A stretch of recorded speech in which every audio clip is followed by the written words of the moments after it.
Hello, and welcome back to a video series on MAC 1140 Precalculus Algebra. My name's Sean Perry. This is the guided notes number 3 in the series for section 1.3, Real Zeros of Polynomials. So one of the most important relationships we're going to learn about for polynomials is the idea that the zeros and the factors of polynomials are intimately related to each other. We say that a value c is a zero of the polynomial p of x, or equivalently that c is a root of p of x, if by plugging in c into that polynomial p, we get 0. And what we're going to learn is that this is only true if and only if x minus c will be a factor of p. For now, I'm going to limit the conversation to real zeros of polynomials, and in particular to polynomials that have real coefficients. Remember that being a factor means that we could write p of x as the product of x minus c with some other polynomial q of x. So to answer question 1, which of the following are all of the same meaning as a zero of the function f of x?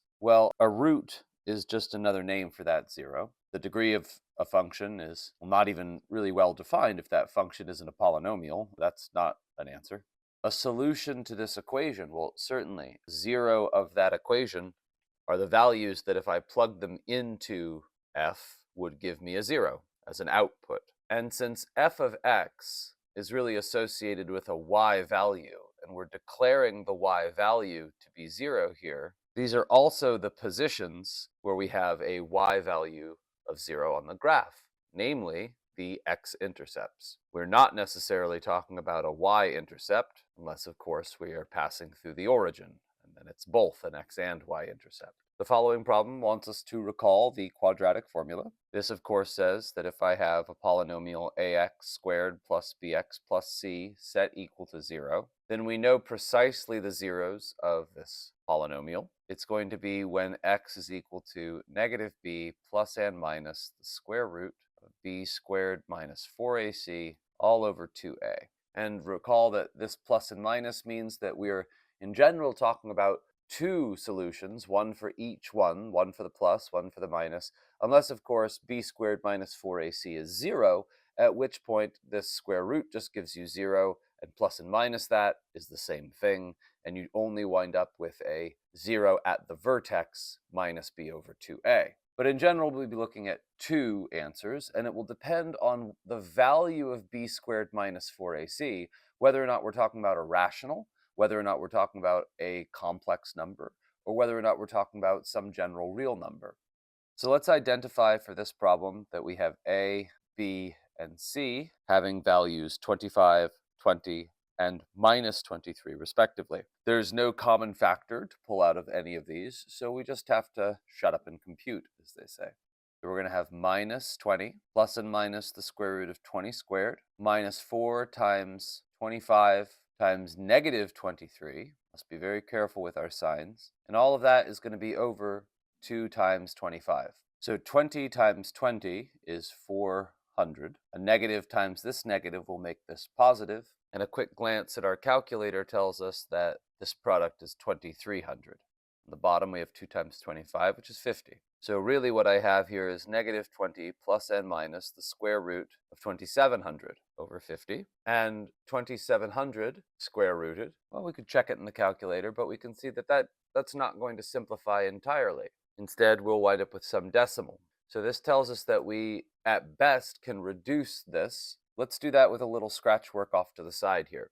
The square root of 2700 is equal to the square root of 100 times 27. And 100 has a nice square, we could pull that out. Now 27, on the other hand, is 9 times 3. And 9 has a nice square root, we could pull that out, times it by the 10, and get 30. So this is 30 square roots of 3. And finally, distributing this 50 against both of these and reducing, we wind up with the following two answers, one for the plus and one for the minus. Here I've split it into two parts so that I can see sort of this clean fraction 2/5 and this sort of radicalized fraction 3/5 times radical 3. You could write that as 3 radical 3 over 5, however you like. So these would be the two answers provided by the quadratic equation. And if we notice that this square root persists, well, that means that this original function, this original polynomial, could not have factored. Moving on to number 3, we can see that this one asks us to use the remainder theorem to identify what we get as a remainder when we divide this polynomial by x plus 1. It would certainly take us a long time to write all the zeros here, all the zeros of the coefficients between 1360 and 714. So we're certainly not going to do that. Instead, we use this theorem to do that. So what does that theorem say? So the remainder theorem says that if we divide the polynomial p of x by x minus c, then the remainder is precisely the evaluation of p at c. That is to say, plugging in c into p. This should make sense in terms of divisors and factors, right? Because if x minus c was a factor, then plugging in c should give me the remainder of 0. But we said that factors go right hand in hand with roots. And so we expect that if I evaluate c, if this is a factor, then plugging in c should definitely give me a 0 for the polynomial if it was a factor. So this is sort of an even more general statement than that, though. It says that not only do you get 0 when you plug in roots which correspond to factors, if you plug in the number here corresponding to the root of any factor, even if it doesn't divide into p of x, that is to say, if you have any term x minus c and you want to divide p of x by that, even if it doesn't divide evenly, what you get is the remainder when you evaluate p of c. And that's going to give us a nice way to calculate the remainder here without actually having to do all the division. So, but we do need to write what c is if this is x plus 1. And remember, the form of it was x minus c. So if I want that to look like a plus here, that's going to have to be x minus 1, right? This is x plus 1 written now as subtraction. And so what we need to substitute into the polynomial is actually the minus 1. That's a careful use of signs that makes it fit the form of the remainder theorem, which tells us that if we just evaluate this at negative 1, we're going to get the remainder as if we had divided by x plus 1. But it actually turns out to be pretty easy to evaluate that because, if we have minus 1 to some even power, then that's just going to be positive 1. And if we have minus 1 to some odd power, that's just going to be negative 1. So this particular root is something really easy to evaluate. So let's do all that. We have minus 1 to the power of 1360 minus 33 times minus 1 to the power of 714 minus 18 times minus 1 to the power of 399 plus 33. And following along with this kind of idea, this will just be 1, so that's just 18. This will just be 33, so that's just, because this is just 1. This will be negative 1, so we actually have a plus 18 here. And last but not least, we have plus 33. So there's some simplification that could be done here. And then 18 plus 18 is 36. So that will be our remainder. What's curious here is actually, if this had been a plus, then negative 1 would have been a root of this polynomial, and so x plus 1 would have been a factor. Of course, that wasn't the problem. It's just worth noting that if this had been a minus 18, this would have all gone to 0. All right, let's move on. So 4 is another problem that we could actually solve, either way. We could solve by doing the division. This is a small enough polynomial that I don't see an obstacle to actually just doing the division, either by long or synthetic division. Or we could use the remainder theorem, because all they're asking for here is the remainder. They don't really want the quotient. So, okay, then the remainder in that case is going to be exactly what I would get if I evaluated the polynomial, which in this case is called f, at a certain value. Now, of course, just like the last problem, this is x minus minus 2, so we need to evaluate this at minus 2. This would be 7 times minus 2 squared minus 4 times minus 2 plus 8. And that would give us 7 times 4 plus 8 plus 8, 28 plus 16 is 44. Let's confirm that by doing the synthetic division, right? We would have 7 minus 4 and 8, and we would divide this by the root minus 2, drop the 7 down, take a product, add these, take a product, and take a sum. And there we can see our remainder. Same thing for dividing by plus 1. We want to see this as x minus minus 1, because it has to be x minus c to use the remainder theorem. And our remainder, in this case, is going to be the evaluation at minus 1. 7 times minus 1 squared minus 4 times minus 1 plus 8 is going to give me 7 plus 4 plus 8. And this is going to be 19. That's the answer, but let's confirm it with synthetic division. We're dividing by a root of minus 1 against the coefficients 7, minus 4, and 8. Dropping the first one down, taking the product, adding these up, taking the product, and adding these up. And there we get the same remainder. So let's continue on, but this time I'll omit the synthetic division. We'll just do the remainder theorem to do the rest of these. Notice that this is x minus 0 to give me x. So let's recall f of x is 7x squared minus 4x plus 8. And so f of 0 is going to be, well, 8. The remainder is 8. Here, this would be our x is now already written. This term is already written as subtraction. And so we will just evaluate this at 1. And if I have x minus c here, the c is going to be positive 1. So what is f of 1? It's 7 times 1 squared minus 4 times 1 plus 8, which is 7 minus 4 plus 8 gives me 3 plus 8 is 11. So that's our remainder. And finally, f of 2. F of 2 is going to be 7 times 2 squared minus 4 times 2 plus 8. This is 8 itself, so minus that from 8, we get 0. 7 times 4 is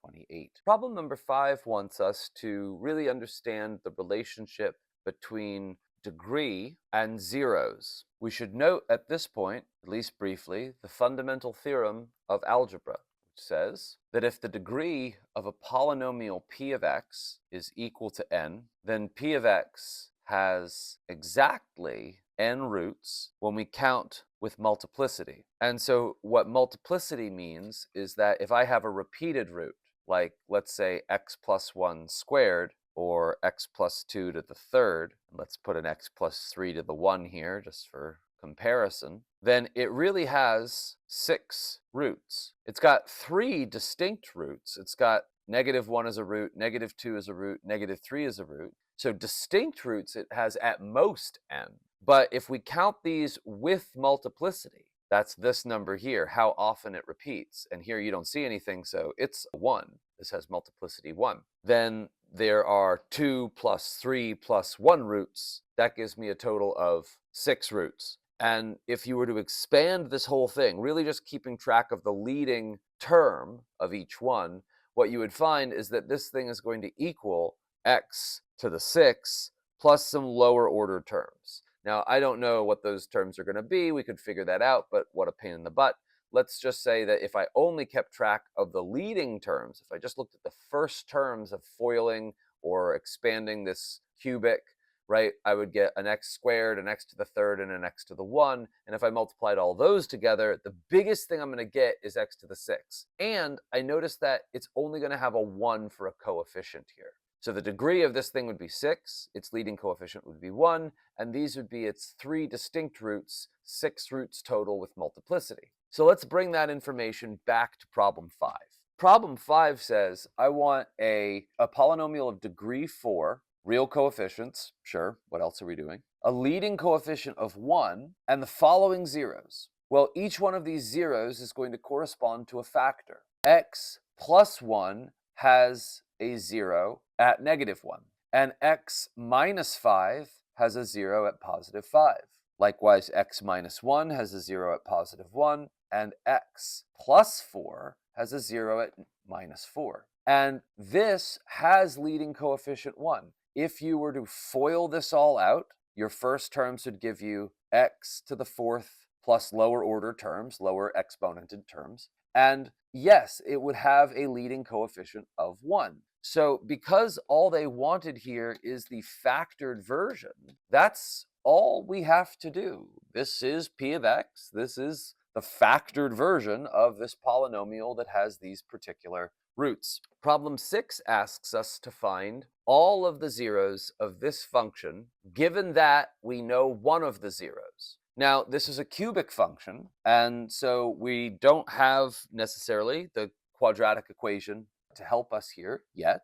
But what we do have, and by the way, note, neither could we use grouping, which is the usual way that they tell you to factor a cubic, if you can, right? You could pull out x squared, you could pull out nothing from this, you don't get matching, you can't rearrange this to factor it by grouping. So what do? Well, we're going to take advantage of this. We're going to note that that means that x minus 3 must be a factor of this polynomial, and we're going to divide out that factor to see what remains. What will I write this as when I want to say that f of x is equal to x minus 3 times some remaining polynomial?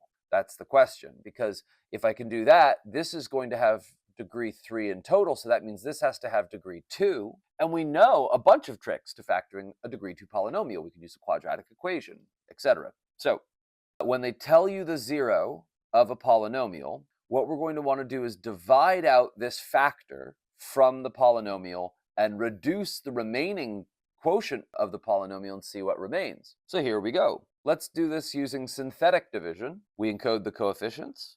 We encode the root, which in this case is positive 3. Drop this down, multiply this out, take this together, that's 6. Multiply this out, take this together, that's 5, and multiply this out. Now we must get 0 here. They told us that this is indeed a root.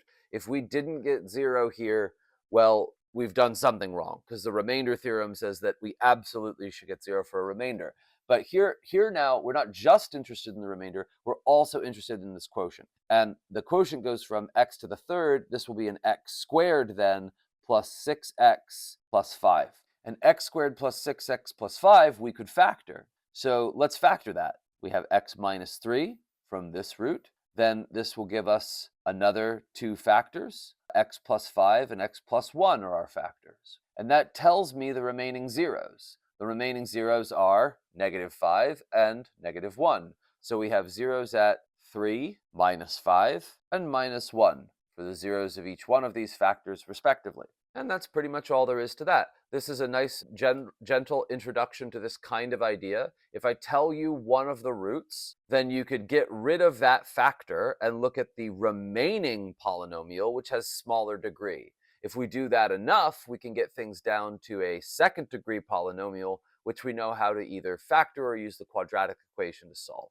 Okay, let's apply that to this one as well. So we are given a 0. So the first thing we should probably do is divide out that 0 from the polynomial. Let's encode our coefficients. Let's do our synthetic division. And we better get 0 for a remainder, or we know we've done something wrong. Now this has the corresponding factor, 3x squared plus 10x plus 8. And we can either use the quadratic equation, but I think you should always take a pass and try to factor the thing. Marking it up this way, we only have 2 spaces to fill in, and that tells us we're looking at factors of 24 that have a sum of 10. Don't get tempted by the difference of 10 one here. We're actually looking for something a little bit different. We're looking for the 6 and 4.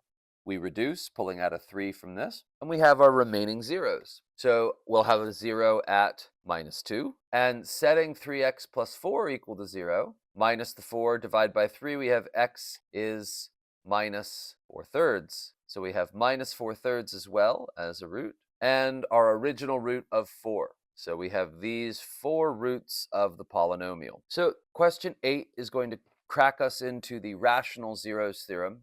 The rational zeros theorem was used a lot more before we had computer graphing to indicate our roots, to tell us about the possible values which could give me a 0 for my polynomial that were also rational. Remember, that's anything that can be written as a fraction, a over b, where a and b are both integers, whole numbers. So these are fractions, yes, but they're also the integers too, because, for example, 2 over 1, aka 2, is a rational. And negatives are perfectly allowed. So all positive and negative fractions of whole numbers are rationals. So those are a special kind of root, because if we have a rational root, then we can actually get a real polynomial. In fact, we can get a whole number coefficient polynomial from that to factor out of our polynomial. And if we have no rational root, like if the square root of 2, which is irrational, was a root, or if I, a complex number, was a root, well, then we can't factor it over the reals or over the whole numbers. We couldn't factor the polynomial into smaller polynomials of that kind. So the rational roots are sort of special ones that tell us when we can factor this in a nice way. And actually the rational zeros theorem, so let's just talk about the theorem, tells us that we don't have to look too far for that. If I have some p of x and it has, let's say, ax to the n plus blah, blah, blah, plus b, where this is the constant term and this is the leading term, the a is the leading term, b is the constant term, then the only rational roots have to have a certain form. They can't just be any old fraction. They have to look like the following. They have to be some number divided by another number, where the numerator is a factor of the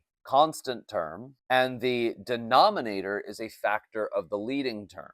And positives or negatives would be allowed in this sense. So for example, -2 would be considered a factor of 4 in this sense. So let's take that information back to this problem. We have a b and c here, and the whole idea is that it doesn't matter. It literally doesn't matter as far as the rational roots theorem is concerned. We can completely ignore those things and focus on the 10 and the 3. So the 3 will determine the factors which can go in the numerator, and the 10 will determine the factors which can go in the denominator. Let's list the factors of 3. So factors of 3 are, of course, just 3 and 1, because 3 is prime. And what about the factors of 10? Got a few more there. That's 1, 2, 5, and 10. And so let's even just create a list now. What are the possible numbers that we could get? Well, for every one of these numbers in the top, we have 4 options for what's in the bottom.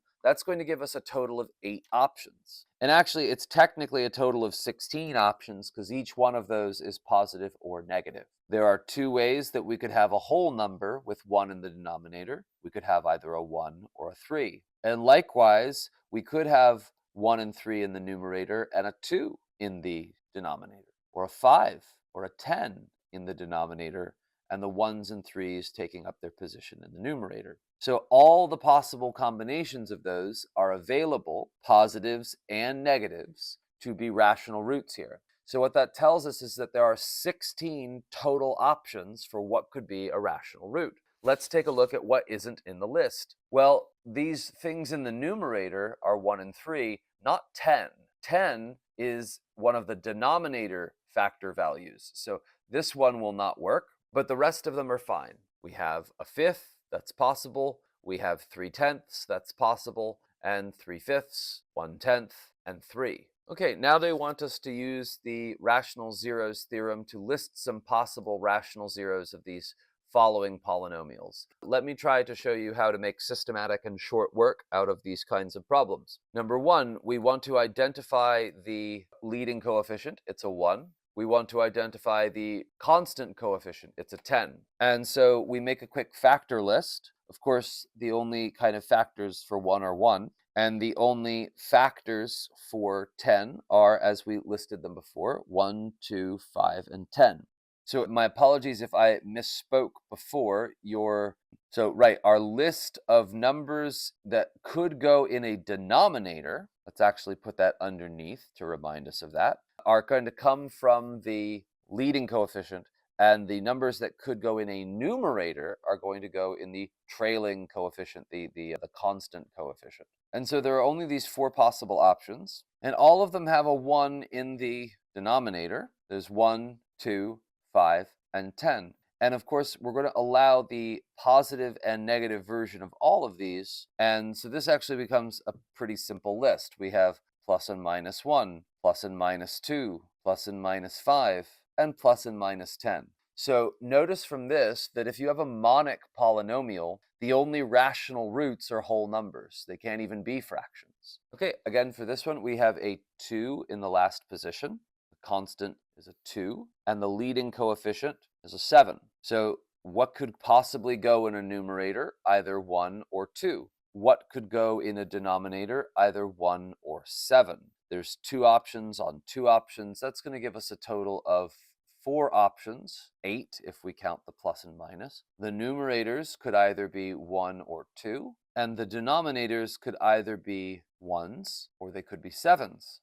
And that leaves me with plus and minus 1, plus and minus 2, plus and minus 1/7, plus and minus 2/7. More rational zeros practice. We identify what could possibly go in the numerator. It must be a factor of 60. That's going to be a longer list. This 60 has many factors. And in the denominator, the possibilities are going to be factors of 6. Okay, so let's begin with the numerator. We have 1, 2, 3, 4. Yes, 4 times 15. 5 times 12. 6 times 10. 7, no. 8, no. 9, no. Up. Now we're at 10 again, and now we repeat our factors. 5 times 12. 4 times 15. 3 times 20.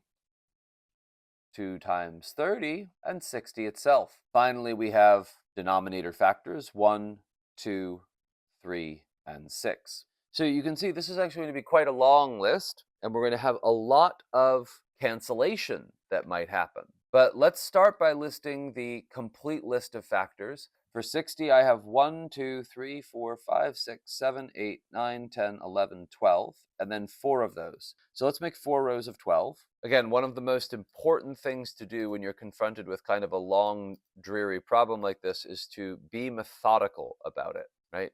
We know that the denominators are going to be 1s, 2s, 3s, or 6s. So let's write all those. Now let's fill in our numerators. And now what we're really going to want to do is look for repetition. So unlike a lot of the previous examples, this one has a lot of fractions which are going to reduce in some way that we've already seen before. Let's see what I mean by that. Oh, and of course, all of these are plus and minus. So, right, here's a good one. So all the top row is whole numbers. Let's skip that. Here I have 2 over 2. I've already seen that. That's 1 over 1.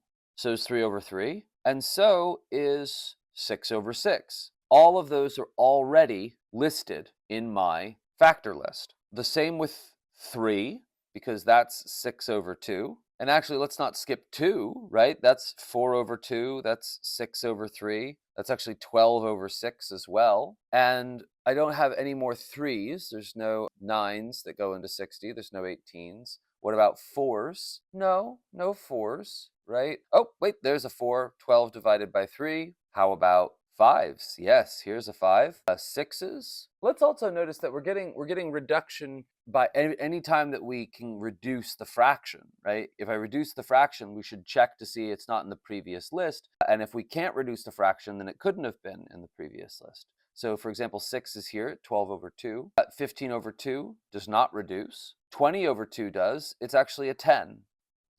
30 over 2 does. It's actually 15. And 60 over 2 does as well. That's what 30 is. So let's use that as a guiding principle. If I see reduction, I'm going to check to see if it was in the list already.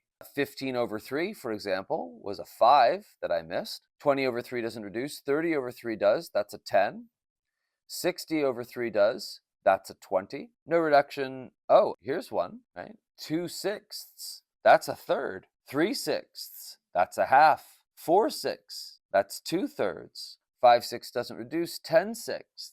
That's 5/3 right here. 15/6. Well, dividing both by 3, that would give me 5/2, which is here. 10/3 already listed. So what do we see? What's the pattern here? When it can reduce, here 10/2. Oh, 30 over 6. That's actually 5. And 60 over 6. That is 10. So when it could reduce, we could just get rid of that number in the list because it actually would appear earlier in the list. And now let's write our list that doesn't have any of these repetitions. We'll have plus and minus 1, plus and minus 2, plus and minus 3, plus and minus 4, plus and minus 5, and so on, listing all of our whole numbers. Now let's list some of our halves. We've got plus and minus 1 half, plus and minus 3 halves, plus and minus 5 halves, plus and minus 15 halves. Then our thirds, plus and minus 1 third,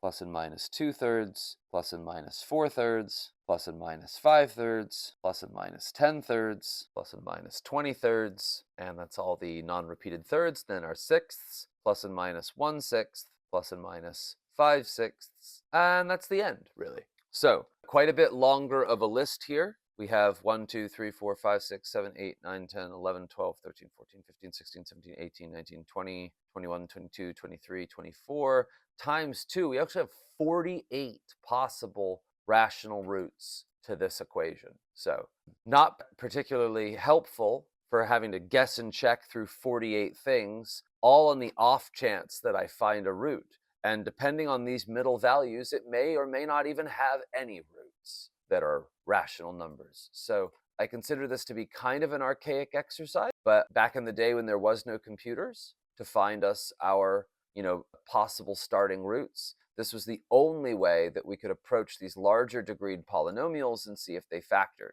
Well, I shouldn't say not the only way. I should say at least for sufficiently large degreed polynomials. But maybe we can see some utility in the rational roots theorem for these smaller valued polynomials. For example, for this one, we can see that our only possible rational roots are going to be plus and minus 1 and plus and minus 3. So it wouldn't take us too terribly long to check those 4 and see if any one of them were roots. But still, I mean, we have graphing calculators in this class. They are completely allowed, and we could find this exact same information by plotting this polynomial. And I think this is a good opportunity to start really soaking in some of the visual data that you can collect from a graph. So we carefully plug in all of our equation. We take a look at a graph of that equation. Let's get a standard zoom going on here. Standard zoom. All right. So what do we see? It looks like it has a 0 here. If we're not too terribly clear, we can zoom in. Let's zoom in over where we think there might be a 0. Aha. Oh, very interesting. It appears to actually cross the axis. This gives us a hint, right? This tells us that in all likelihood, perhaps there is a root at -3. So let's take that information back to our problem and say, okay, well, that was on our list of possible rational roots, -3. Maybe that's something I should test out. So if I take the root -3 and we do synthetic division on 1, 5, 5, minus 3, the coefficients, what do I get? Do I get a 0? Okay, 1 minus 3, it's 2, minus 6, minus 1, it's 3, and that's 0. So yes, actually, in fact, we do get another polynomial here. We get the polynomial x squared plus 2x minus 1. And we could try to factor that, but I think you saw in the graph, those were very decimally looking roots. So I don't think this guy's going to factor, y'all. So plus and minus, factors of 1 with a difference of 2? No, that's not going to happen. So this guy doesn't factor. Our only possible strategy now is to use the quadratic equation. We have a equals 1, b equals 2, and c equals -1. So let's plug that into the quadratic equation. We have 2, or I should say -2, plus and minus the square root of b squared, that'll be 4, minus 4ac, which is going to give me plus 4, over 2a, which is a 2. This is going to give me the square root of 8, and the square root of 8 simplifies to 2 radical 2. And so we could simplify this, dividing a 2 into each of those parts. We'd get -1 plus and minus radical 2. So what is our collection of roots? We've got a root at -3. We have a root at -1 plus radical 2. And we have a root at -1 minus radical 2. We're supposed to enter these values in as radicals, not as decimal approximations, but we can use the decimal approximation still. Let me show you the way to get an exact 0 here. If I go to second, calculate zeros, and then I give something on the curve a left of the 0 and a right of the 0 bound, then give it a place to start, close to the 0. it'll tell me the exact value of the 0 if it has one, usually. Let's do that for this 0 over here. So this 0 left of this rightmost 0, right? And a guess. It says negative 2.414214. Okay. Is that one of these two things? Well, what about minus 1 minus the square root of 2? It is indeed. And so we can use that to check that we indeed had the correct roots. This is a correspondence between the approximate value on the graph and the exact value of the root, which was irrational and therefore didn't appear in our list, that we can get by using the quadratic equation. This one asks us to find the real zeros and fully factor this polynomial over the real numbers. That's pretty interesting, because what we usually do is we factor things over the rational numbers, or even better, we factor things, over the whole numbers, right? We'll write polynomials that have whole number coefficients only, or I should say integer coefficients only. This one says, no. I want you to possibly even get factors over the real numbers. So things like square roots might be possible in our coefficient set. That's going to be a little bit different from what we're used to.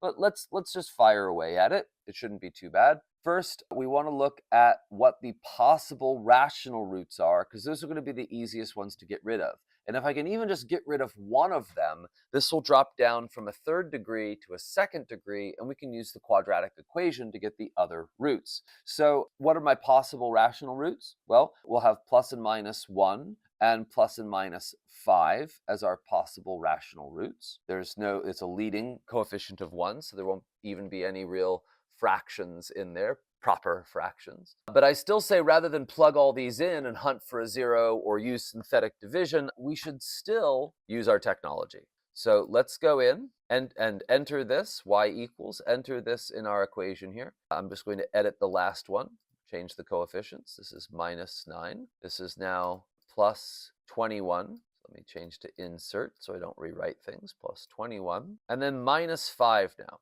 Okay, so we have correct values put in for our graph. Let's graph. We're still zoomed in on that older graph. Let's zoom standard. So let's go to zoom standard. That should give us a nice window. Do we see any convenient roots? Well, these guys look like decimals to me, right? They're falling in between the tick marks, but that one there, that one looks like it's going through a 5. Let's confirm. We can zoom in over here on something close to that 5. Okay, looks like a clean root there. Let's confirm it. Go to second calc, zeros. Let's give it a left bound. Left of the 0, right of the 0, guess, near the 0. And it says we have a 0 at 5. Okay, so we take that information back to our polynomial here. Let's write the coefficients down. It's 1, negative 9, 21, and minus 5. And we want to plug in a 5 for our root. 1 times 5 is 5, minus 4 times 5 is minus 21, and then times 5 is 5.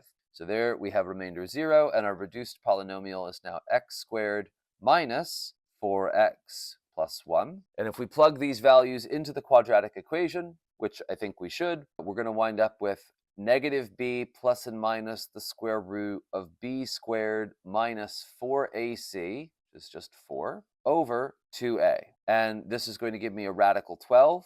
Radical 12 reduces, because that's 4 times 3. This is 2 radical 3. And dividing a 2 into each one of those, we wind up with 2 plus and minus radical 3. Okay, so how would my fully factored form look now that we found all the zeros? And we have found all the zeros. The zeros are 5, the zeros are 2 plus radical 3, and the zeros are 2 minus radical 3.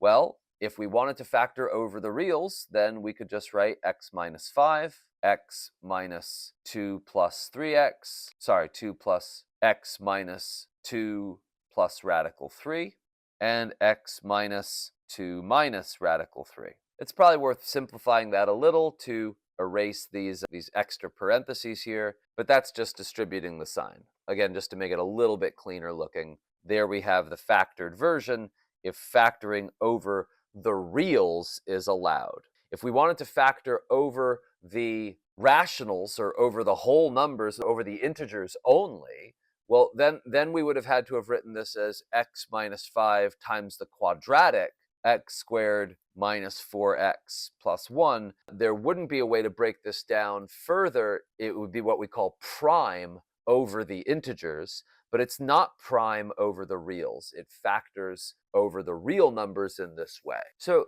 the next topic of conversation is something called the intermediate value theorem. And this is a way of detecting possible zeros, or really any value that we like, of a function which is called continuous. Just very informally speaking, a continuous function is one that I need to draw without picking up my pen.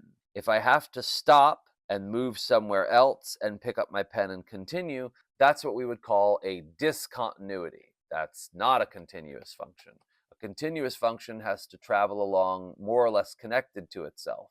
It also isn't allowed to have vertical asymptotes, where we either plunge off towards positive and negative infinity or plunge both off, say, towards positive infinity. These kinds of breaks that shoot off to infinity would also be discontinuities and would make this not a continuous function.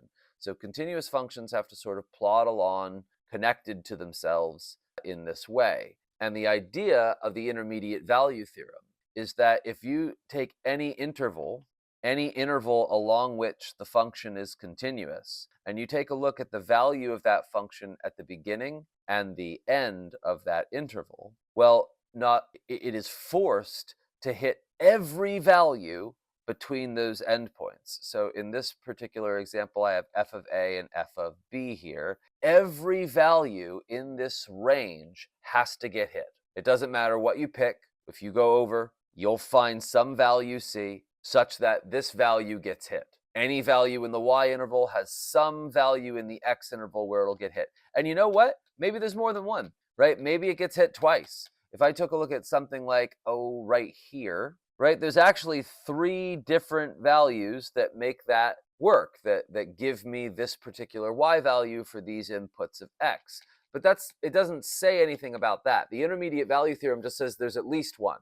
And what we can use that for in particular is finding zeros. If, for example, I have an interval that either goes from positive to negative or negative to positive, then I know for a fact zero's in that interval somewhere. And that means that there must be at least one, could be more, but there's at least one value of x for which the function has a zero. So this is actually kind of a root finder. If we know that it changes sign from positive to negative, or, flip mode from negative to positive, then we know that this function has a root in that interval. And the reason this is going to be so useful for us for polynomials is the following non-trivial fact. All polynomials are continuous. Now, to prove that, we would need a much stricter definition for continuity than just something about drawing things without picking up your pen. But suffice it to say, you can take this as a given fact for now, that the polynomials are what we call continuous, and as such, all polynomials satisfy the requirements of the intermediate value theorem. So let's see what this says. It says, which of these best summarizes the intermediate value theorem? Say that the function is continuous on this interval.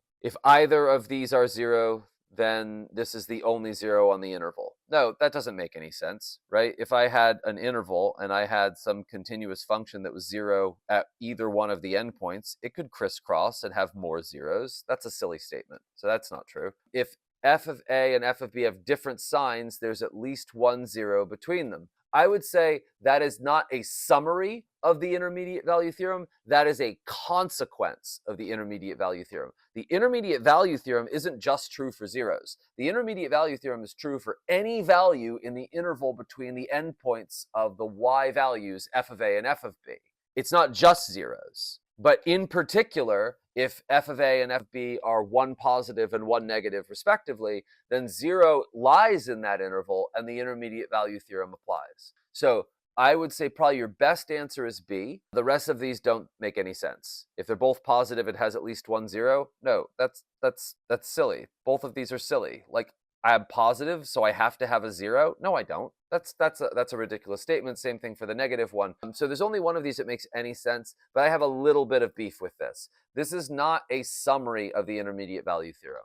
This is select the statement which is a consequence of the intermediate value theorem. Here we have a chart which is going to ask us about particular intervals and particular values for this polynomial function, right? Are we guaranteed a 0? Well, we're going to be guaranteed a 0 if it changes sign. So first of all, let's check the endpoints here.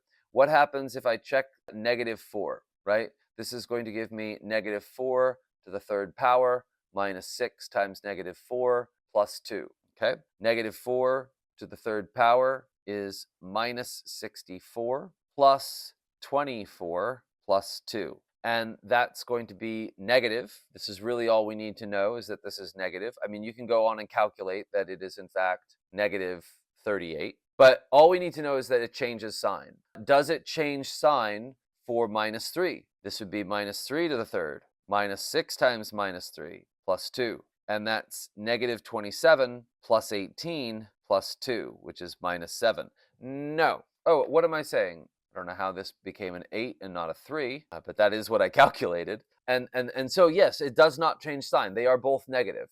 This is negative, and as such, we would be unable to decide whether or not it has real zeros. I want to stress that we cannot say that it has no real zeros. For example, something can be on an interval, A to B. It could be negative. This could be negative, and yet, boop, boop, it could wind up having a number of zeros. In fact, it has to have an even number of zeros. So it could have no zeros. It could have 2 zeros. It could even have 4 zeros or more, but it has to have an even number of zeros. That's an interesting consequence of the intermediate value theorem. But as such, we really don't have any idea whether it's doing any one of those things. So we can't say about anything about the number of zeros just knowing that the signs match.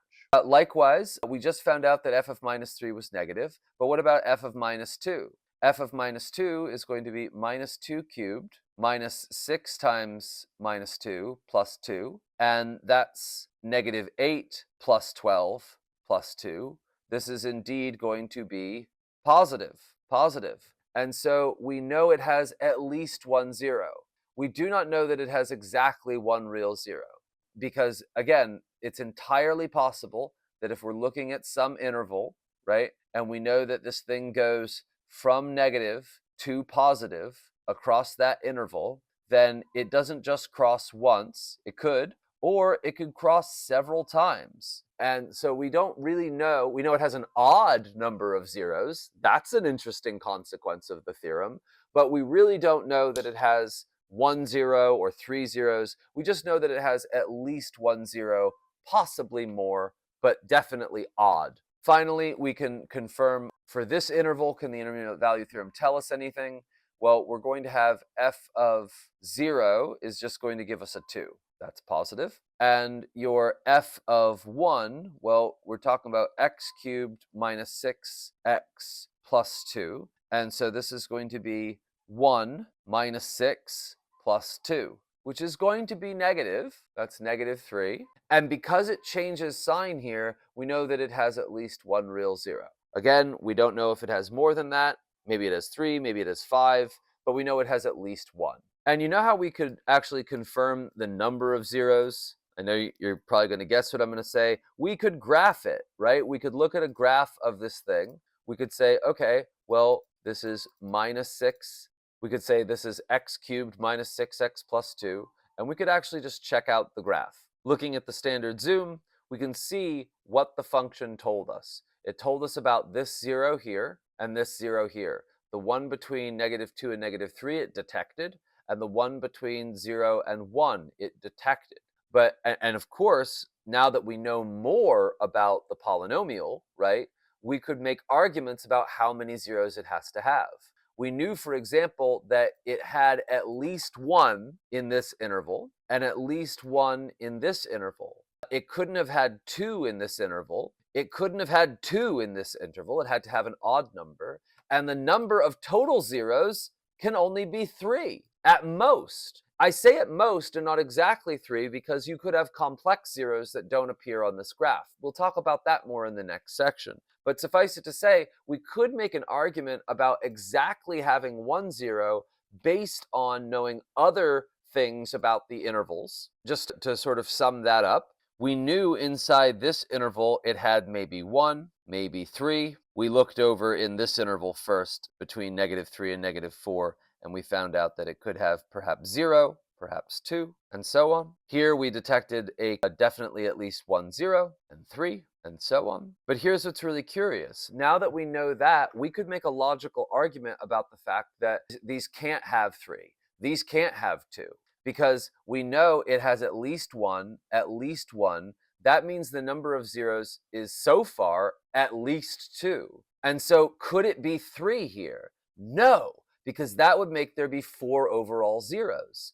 And it couldn't be 3 here. That would make there be 4 overall zeros. And over here, that would make it so that there were 4 overall zeros. So actually, we could rule out that these were options at all, knowing something about the zeros in other intervals. And knowing later what we are going to find out is that if it has a complex 0, it has at least 2 of them, one for it and one for its conjugate. And that's going to tell us that, in fact, it must have another real 0, because that's the only way we can get 1 0 at a time, somewhere else in this graph, which is, of course, what we see over in this part of the graph here. But that's a little more advanced way of using this intermediate value theorem synergistically across multiple intervals to make arguments about how many zeros the polynomial has. Really, what we're going to ask you in this course is to confirm whether or not it has at least 1 real 0 in a given interval, and that's just a matter of looking at sign changes.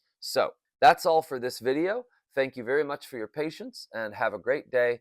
Good luck with your studies. I'll see you in the next one.